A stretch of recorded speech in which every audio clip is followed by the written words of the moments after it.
انحلت عقدة فإن تودع انحلت عقدة فإن صلى انحلت عقده فأصبح نشيطا طيب النفس وإلا أصبح خبيث النفس کسلان. صحیح البخاری.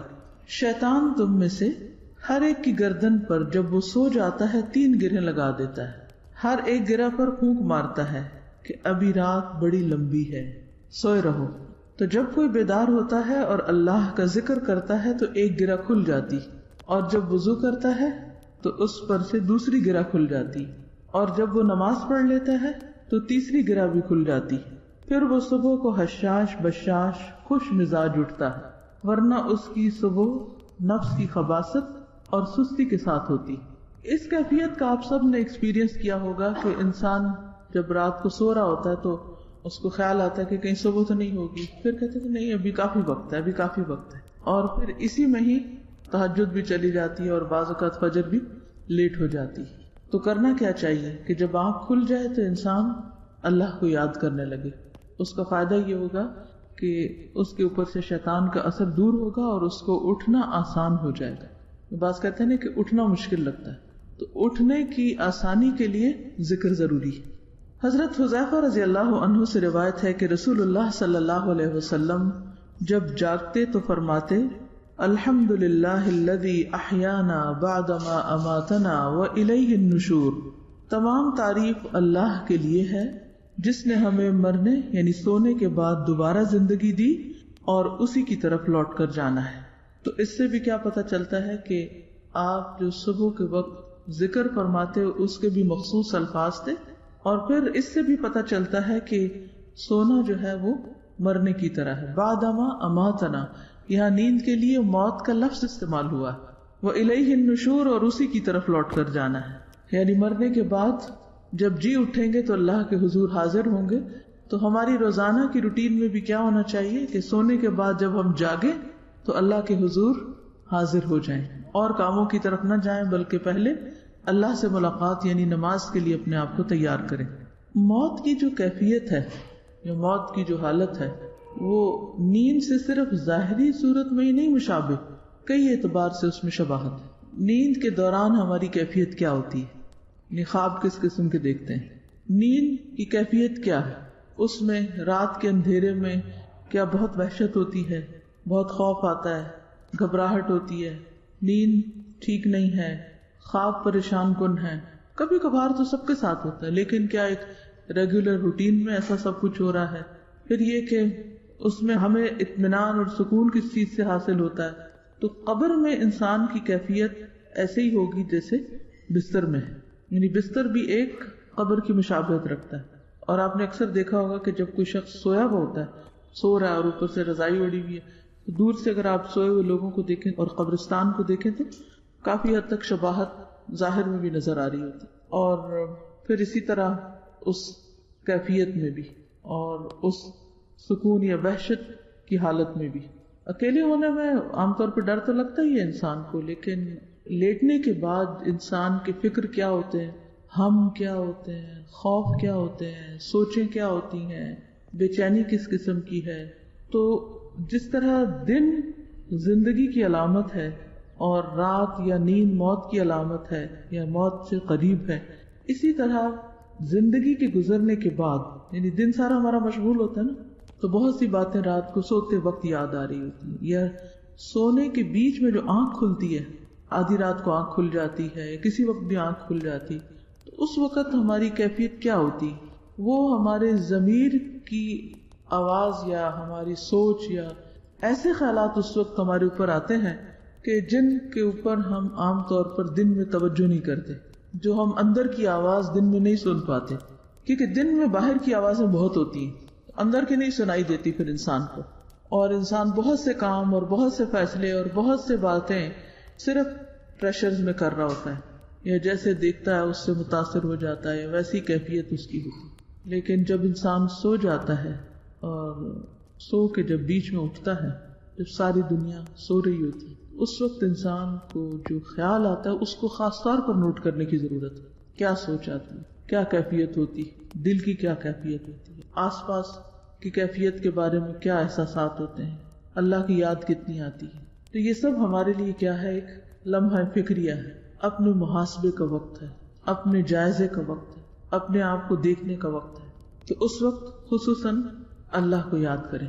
حضرت ابو ہریرہ سے روایت ہے کہ رسول اللہ صلی اللہ علیہ وسلم نے فرمایا، جب تم میں سے کوئی جاگے تو کہے الحمدللہ الذی عافانی فی جسدی ورد علی روحی وأذن لی بذکرہ. سنن الترمذی.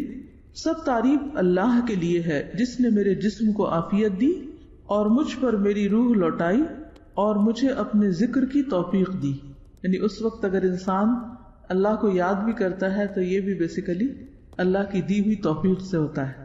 جعفر بن زبیر بنی نجار کی ایک عورت سے روایت کرتے ہیں کہ میرا گھر مسجد کے آس پاس کے تمام گھروں سے اونچا تھا، اس لیے حضرت بلال اس پر چڑھ کر فجر کی اذان دیا کرتے تھے، اور اس غرض کے لیے وہ آخر شب میں میرے گھر کی چھت پر آ کر بیٹھ جاتے انتظار کے لیے، اور صبح صادق کا انتظار کرتے، کیونکہ وہاں سے دیکھنا بھی آسان ہوتا ہے نا صبح صادق. جب وہ صبح صادق دیکھتے تو انگڑائی لے کر اٹھتے اور دعا کرتے، اللہم انی احمدک استعینک علی قریش ان یقیموا دینک.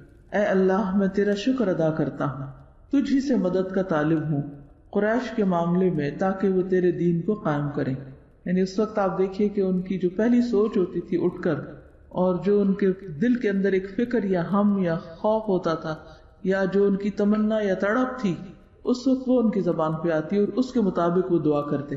تو اس سے بھی پتہ چلتا ہے کہ جب سوتے وقت ہمیں کوئی اندیشے لاحق ہو، کسی خاص چیز کی فکر ہو، کسی خاص طرف سے پریشانی ہو، تو اللہ کے ذکر کے ساتھ اس دعا کو بھی شامل کیا جا سکتا ہے. خصوصاً وہ دعا جو پیچھے سونے کے آداب میں آپ نے پڑھی کہ جس کو پڑھنے سے پھر دعا قبول ہوتی.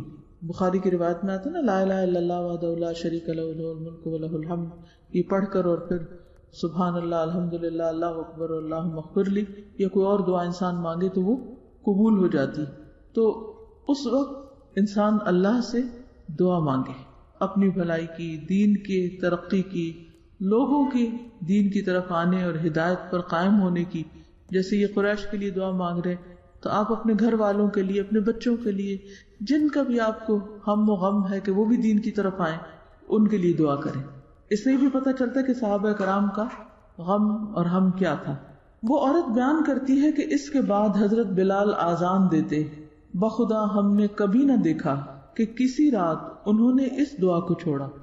اور آپ کو معلوم ہے کہ قریش نے حضرت بلال کے ساتھ کیا کیا تھا اور یہ ان کے ساتھ کیا کر رہے تھے. یہی مومن کی خیر خواہی ہوتی.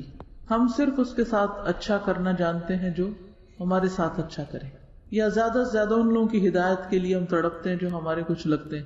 لیکن جن لوگوں سے ہمارا براہ راست کوئی رشتہ، تعلق، دوستی کچھ نہیں ہوتا، ان کے لیے ہم دعا بھی نہیں کرتے. معوذتین پڑھنا حضرت عقبہ بن عامر رضی اللہ عنہ سے مروی ہے کہ نبی صلی اللہ علیہ وسلم نے ان سے فرمایا، کیا میں تمہیں ایسی 2 صورتیں نہ سکھا دوں جو ان تمام صورتوں سے بہتر ہوں جو لوگ پڑھتے ہیں؟ میں نے عرض کیا، کیوں نہیں یا رسول اللہ. چنانچہ نبی صلی اللہ علیہ وسلم نے مجھے سورۃ الفلق اور سورۃ الناس پڑھائیں. پھر نماز کھڑی ہوئی، نبی صلی اللہ علیہ وسلم آگے بڑھ گئے اور نماز میں یہی 2 صورتیں پڑھی. پھر میرے پاس سے گزرتے ہوئے فرمایا، اے عقبہ تم کیا سمجھے، کیا سمجھ آئی بات؟ یہ دونوں صورتیں سوتے وقت بھی پڑھا کرو اور بیدار ہو کر بھی پڑھا کرو. عام طور پر سوتے وقت ہم سب اس کا اہتمام کرتے ہیں، لیکن صبح اٹھ کر نہیں پڑھتے. صبح شام کی جو دعائیں ہیں ان میں بھی یہ صورتیں پڑھی جاتی ہیں، تو یعنی اس وقت بھی پابندی کرنی چاہیے.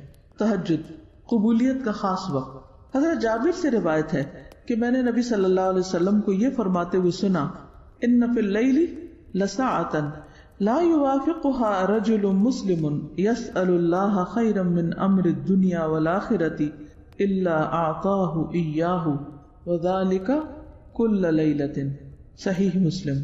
رات میں ایک گھڑی ایسی ہے کہ اس وقت جو مسلمان اللہ تعالیٰ سے دنیا اور آخرت کی بھلائی مانگے گا تو اللہ تعالیٰ اسے ضرور عطا فرما دیں گے. اور یہ گھڑی ہر رات میں ہوتی ہے، یہ گھڑی ہر رات میں ہوتی ہے، لیکن ہم اس گھڑی کو مس کر جاتے ہیں.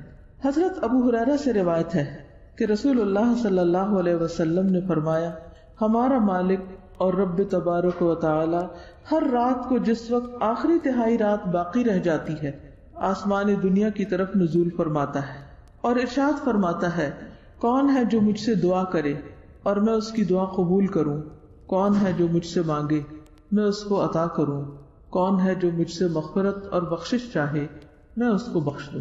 تو خصوصی طور پر بخشش کا وقت ہے۔ قرآن مجید میں بھی آتا ہے نا وَبِالْأَسْحَارِ هُمْ يَسْتَغْفِرُونَ، اور سحری کے وقت وہ استغفار کرتے ہیں۔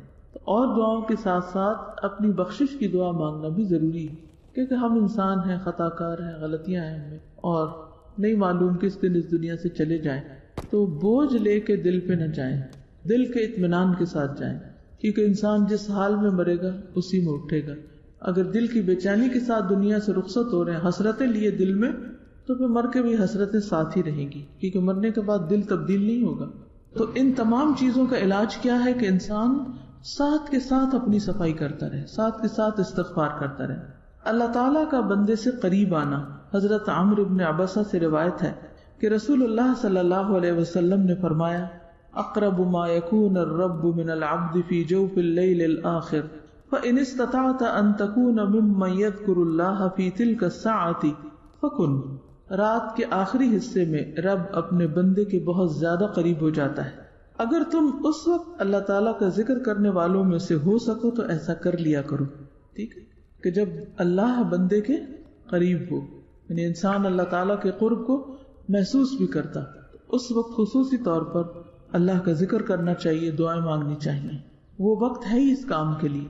بعض لوگ کسی جاب کی وجہ سے، بیماری کی وجہ سے، کسی سفر وغیرہ کی وجہ سے اگر کبھی اٹھ بھی جائیں آدھی رات کے بعد یا تہجد کے وقت جاگ بھی رہے ہوں، تو بھی ادھر ادھر کی باتیں، گپ شپ، ہنسی مذاق اور چیزیں چل رہی ہوتی ہیں، لیکن اس دن میں آنے والے اس موقع کو بھی استعمال نہیں کرتے، فائدہ نہیں اٹھاتے۔ یہ بہت ضروری ہے کہ ہم ان تمام اوقات میں اللہ کی طرف راغب ہوں اور ہمیں ان اوقات کی فضیلت اور دوسرے اوقات کے مقابلے میں افضلیت بھی پتہ ہو، تاکہ خوب فائدہ اٹھا سکیں۔ بہترین نماز، حضرت ابو ہریرہ سے روایت ہے کہ رسول اللہ صلی اللہ علیہ وسلم نے فرمایا فرض نماز کے بعد سب سے افضل درمیان رات کی نماز ہے نماز تہجد۔ قرب حاصل کرنے کا ذریعہ، حضرت ابو امامہ رضی اللہ عنہ سے روایت ہے کہ رسول اللہ صلی اللہ علیہ وسلم نے فرمایا کہ نماز تہجد کی پابندی کرو، کیونکہ یہ پابندی تم سے پہلی قوموں کے نیک لوگوں کا طریقہ اور شعار رہا ہے، اور یہ تمہارے لیے اپنے رب کا قرب حاصل کرنے کا بہترین طریقہ ہے، اور کوتاہی کو مٹانے والا اور گناہوں سے باز رکھنے والا ہے، یعنی انسان کی کوتاہیاں، کمیاں جو ہو جاتی ہیں ان کو ختم کرنے والا ہے۔ تہجد شکر گزاری کا ذریعہ، حضرت مغیرہ بن شعبہ سے روایت ہے کہ رسول اللہ صلی اللہ علیہ وسلم نے اس قدر طویل قیام فرمایا، یعنی رات کو اتنی طویل تہجد کی نماز پڑھی کہ آپ کے قدم مبارک سوج گئے، تو آپ سے عرض کیا گیا کہ آپ ایسا کیوں کرتے ہیں جبکہ آپ گناہوں سے پاک ہیں؟ آپ صلی اللہ علیہ وسلم نے ارشاد فرمایا تو کیا میں اس احسان عظیم کا زیادہ شکر کرنے والا بندہ نہ بنوں؟ یعنی اللہ نے مجھ پر جو احسان کیا ہے کہ نبوت عطا کی، اپنی نعمت عطا کی، دین مکمل کیا، تو اس کے لیے میں شکر گزار نہ بنوں؟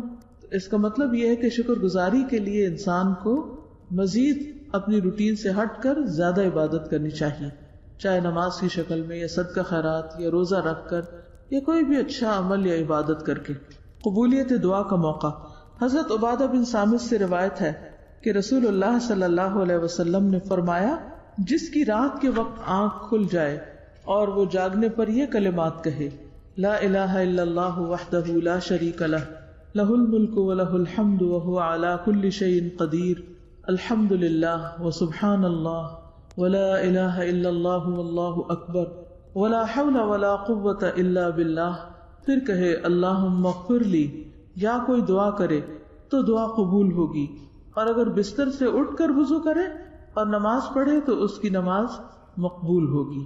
صحیح بخاری کی روایت ہے یہ، یعنی اللہ کے سوا کوئی معبود نہیں، وہ اکیلا ہے، اس کا کوئی شریک نہیں، اسی کی بادشاہت ہے، اسی کے لیے تمام تعریف ہے اور وہ ہر چیز پر قادر ہے۔ سب تعریفیں اللہ کے لیے ہیں اور اللہ تعالیٰ ہر عیب سے پاک ہے۔ اللہ کے سوا کوئی معبود برحق نہیں، اللہ بہت بڑا ہے، اور اللہ کی توفیق کے بغیر گناہ چھوڑنے کی طاقت اور نیکی کرنے کی قوت نہیں ہے۔ اے اللہ مجھے بخش دے۔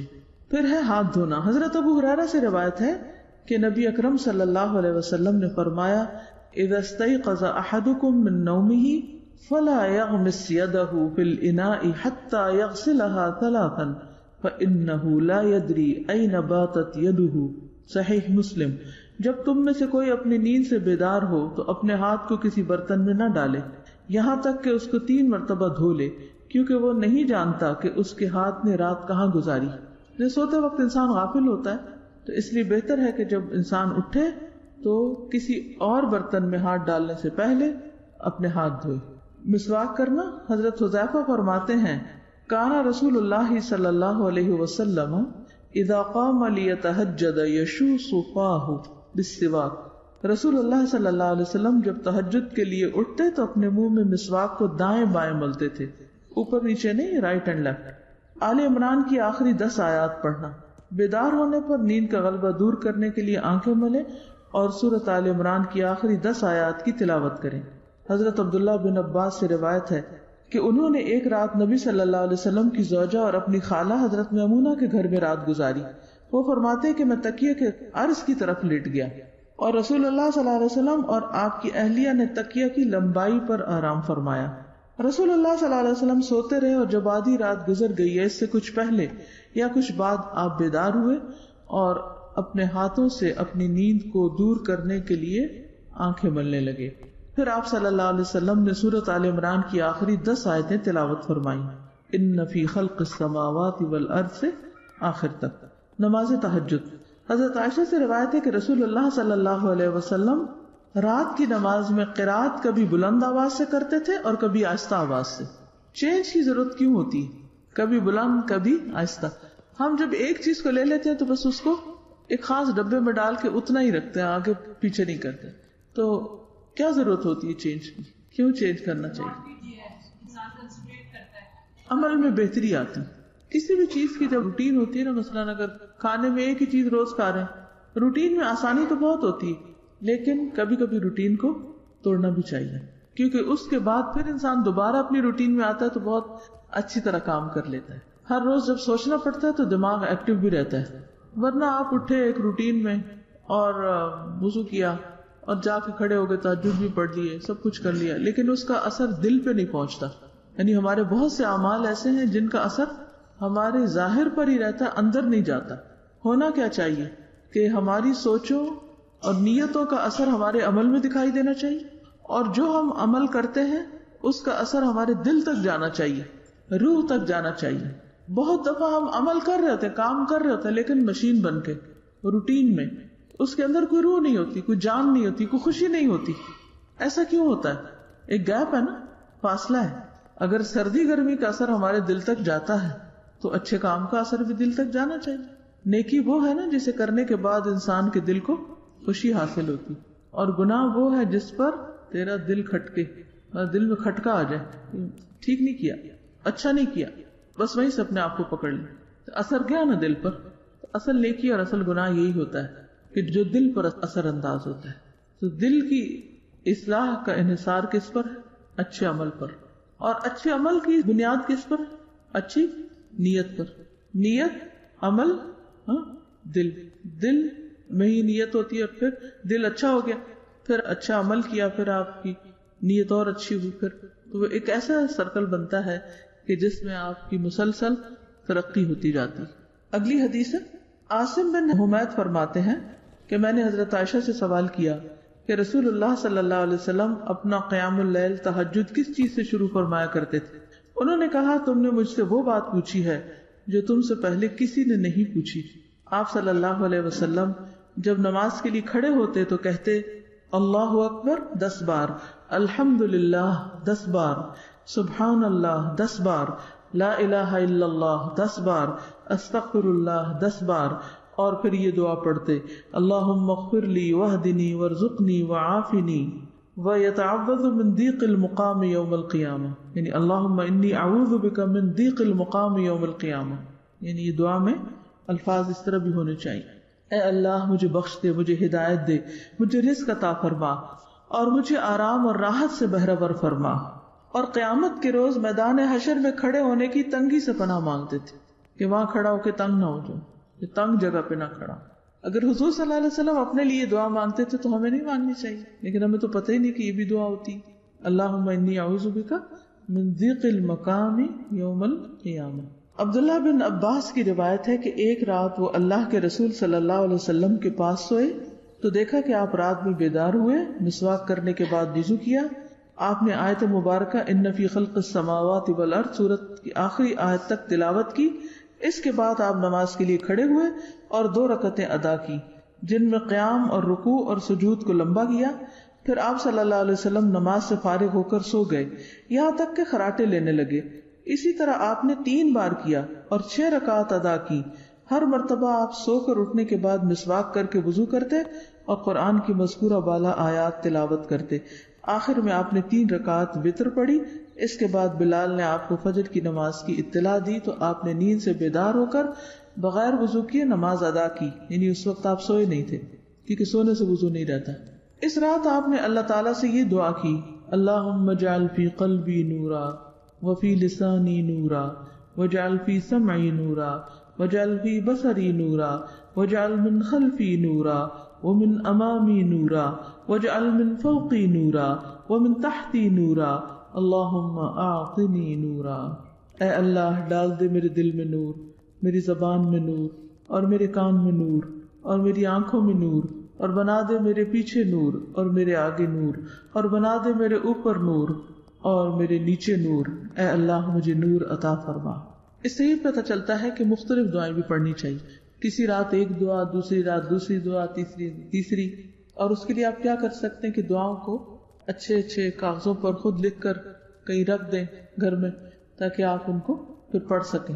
ہم ڈیکوریشن کے لیے مختلف چیزیں استعمال کرتے ہیں لیکن اچھی کیلیگرافی میں لکھی ہوئی دعائیں بہترین ڈیکوریشن ہو سکتی ہیں کہ جن کو ہم یاد دہانی کے لیے اگر کہیں لگائے ہوئے ہوں تو نماز کے وقت یا تہجد کے وقت یاد آ سکتا ہے. مثلا رمضان میں تو سبھی لوگ اٹھتے ہیں سحری کے وقت، کچن میں ایسی دعاؤں کے پوسٹر لگا دینے چاہیے، اسٹیکر لگا دینے چاہیے تاکہ کام کے دوران بھی آپ کی نظر پڑتی رہے اور آپ ان دعاؤں کو پڑھتے رہیں. کوئی بھی طریقہ ہو یاد دہانی کا، لیکن یہ کہ جو جانے اس پر عمل کی کوئی صورت اختیار کرے، ورنہ تو پڑھیں گے جانیں گے کتاب بند اور ہمارا عمل وہی جو پہلے تھا، فائدہ کچھ نہیں. اب دیکھیے کہ مثلاً آپ نے کہیں کچھ کھایا، آپ کو ریسیپی بہت اچھی لگی، وہ فوڈ اچھی لگی، آپ نے ریسیپی لی، گھر لا کے آپ کیا کرتے ہیں؟ ریسیپی کو ٹرائی کرتے ہیں. اس کے لیے آپ کو وہ تمام چیزیں منگوانی پڑتی ہیں، خریدنے کے لیے جہاں خود جانا پڑتا ہے یا کسی کو بیچنا پڑتا ہے.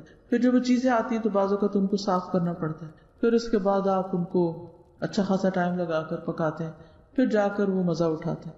تو ایک زبان کے مزے کے لیے ہم ساری بھاگ دوڑ تگ و دو سب کچھ کر لیتے ہیں، لیکن ایک حدیث پر عمل کرنے کے لیے، ایک اچھی بات پر عمل کرنے کے لیے ہم کوئی عملی طریقہ اختیار نہیں کرتے کہ اچھا یہ ریسیپی اب وہ پرلطف چیز بنے گی کیسے. اس کے بیچ کے مراحل ہم بھول جاتے ہیں. مثلا آپ ڈاکٹر کے پاس جائیں، نسخہ لکھوا کے گھر لا کے سجا کے رکھ دیں، بات نہیں بنے گی جب تک آپ کیمسٹ پہ یا فارماسسٹ کے پاس نہیں جائیں گے اور جا کر اس کو خریدیں گے نہیں اور پھر لا کر اس کے اوقات طے کر کے ان کے مطابق کھائیں گے نہیں. ورنہ تو ڈاکٹر کے پاس جانا ہی بیکار تھا. اگر آپ نے دوا نہیں لینی تھی، کھانی نہیں تھی، پھر کیوں گئے تھے؟ کیوں جاتے ہیں ڈاکٹر کے پاس؟ مشورے کے لیے، علاج کے لیے.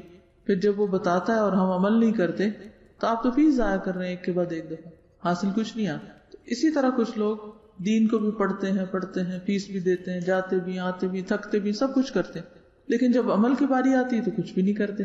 تو وہ جو بیچ کا مرحلہ ہے اس کے طریقے سوچا کریں کہ یہ کام مجھے کرنا پھر کس طرح. یہ تو پتہ چل گیا کیا کرنا ہے، لیکن یہ جاننا بھی ضروری ہے کہ کیسے کرنا ہے مجھے، کیونکہ جب تک کیسے کا حل نہیں ہوگا آپ کے پاس اس وقت تک کر نہیں سکیں گے. اور پھر یہ کہ کب کرنا ہے اور کس موقع پر کتنا کرنا ہے. چلیے آگے ہے. سیدنا عباس رضی اللہ عنہ سے مروی ہے کہ رسول اللہ صلی اللہ علیہ وسلم جب رات میں تہجد کے لیے کھڑے ہوتے فرماتے اللہم لک الحمد انت قیم السماوات والارض ومن فیہن ولک الحمد لک ملک السماوات والارض ومن فیہن ولک الحمد انت نور السماوات والارض ولک الحمد انت ملک السماوات والارض ولک الحمد انت الحق ووعدک الحق ولقاؤک حق ولک الحمد انت الحق ووعدک الحق ولقاؤک حق وقولک حق والجنة حق والنار حق والنبیون حق ومحمد صلی اللہ علیہ وسلم حق والساعۃ حق اللہم لک اسلمت وبک آمنت وعلیک توکلت وإلیک انبت وبک خاصمت وإلیک حاکمت فاغفر لی ما قدمت وما اخرت وما اسررت وما اعلنت انت المقدم وانت المؤخر لا الہ الا انت۔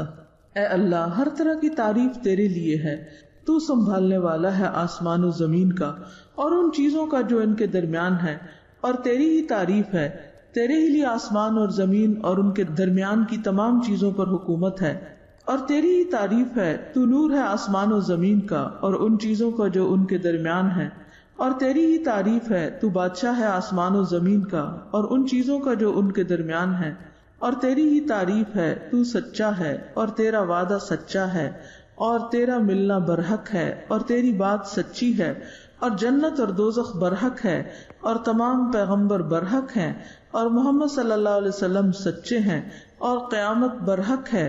اے اللہ، میں تیرا فرما بردار ہوں اور تجھ پر ایمان لایا ہوں اور تجھ پر بھروسہ کیا ہے اور تیری طرف رجوع کرتا ہوں اور تیری ہی مدد سے مخالفین کے ساتھ جھگڑتا ہوں اور تجھ ہی کو حاکم بناتا ہوں۔ تو میرے اگلے پچھلے ظاہر و پوشیدہ گناہوں کو معاف فرما دے۔ تو ہی آگے اور پیچھے کرنے والا ہے، کوئی معبود نہیں مگر تو ہی، یا فرمایا تیرے علاوہ کوئی معبود حقیقی نہیں۔ فجر کی سنتوں کے بعد تھوڑی دیر کے لیے دائیں پہلو پر لیٹنا۔ ایک حدیث میں ہے کہ رسول اللہ صلی اللہ علیہ وسلم فجر کی سنتیں پڑھنے کے بعد اپنے دائیں پہلو پر لیٹ جایا کرتے تھے، لہذا فجر کی سنتیں پڑھنے کے بعد اجر و ثواب کو حاصل کرنے کی خاطر اپنے دائیں پہلو پر لیٹ جائیں، پھر تھوڑی دیر کے بعد مسجد میں چلے جائیں، مرد حضرات یا خواتین جو ہیں وہ نماز پڑھنے، لیکن یہ اس کے لیے جو تہجد پیچھے پڑھ کے تھک چکا ہو۔ اس میں بھی حکمت یہ ہے نا کہ انسان پھر اگر تھکے ہوئے فرض پڑھ رہا ہے تو اب تہجد تو نفل ہے، بہرحال اس وقت تو آپ بہت چاقو چوبند تھے، لیکن جب اصل نماز کا وقت آیا تو آپ بس جلدی میں ختم کرنا چاہتے ہیں۔ تو اللہ تعالیٰ انسانی فطرت کو جانتے سمجھتے، تو ہمیں کہا گیا کہ چلو تھوڑا سا لیٹ جاؤ، مگر سونا نہیں۔ نماز فجر کے بعد رسول اللہ صلی اللہ علیہ وسلم کا عمل۔ عن جابر بن سمرۃ ان النبی صلی اللہ علیہ وسلم کان اذا صلی الفجر جلس فی مصلاہ حتی تطلع الشمس حسنا۔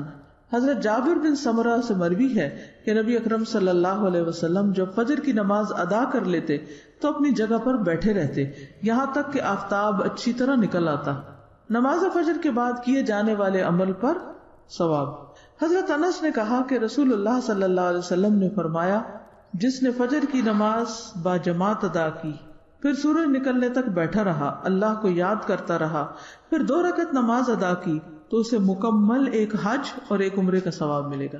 اور آپ نے تاکید کے لیے لفظ مکمل کو 3 مرتبہ دہرایا، مکمل مکمل مکمل۔ لیکن اس وقت ہم سب کو کتنا رش ہوتا ہے، کتنی جلدی، بچوں کو اسکول جانا ہے، خود جانا ہے، ایسا کرنا ہے، ویسا کرنا ہے، یہ کام کر لیں، وہ کام کر لیں، اور چھٹی کے دن بھی پھر ہم کو سونا ہوتا ہے تو ہم یا کچھ اور کرنا ہوتا ہے۔ تو چلیے روزانہ نہ صحیح، ہفتے میں 1 دن کوئی رکھ لیں اس کام کے لیے، چلے اگر ہفتے میں 1 دن نہیں تو مہینے میں صحیح، اگر مہینے میں نہیں تو رمضان میں صحیح، یعنی کبھی تو زندگی میں کر ہی لیں، سال میں 1 دفعہ آج عمرہ کر لیں۔ قیلولہ کرنا۔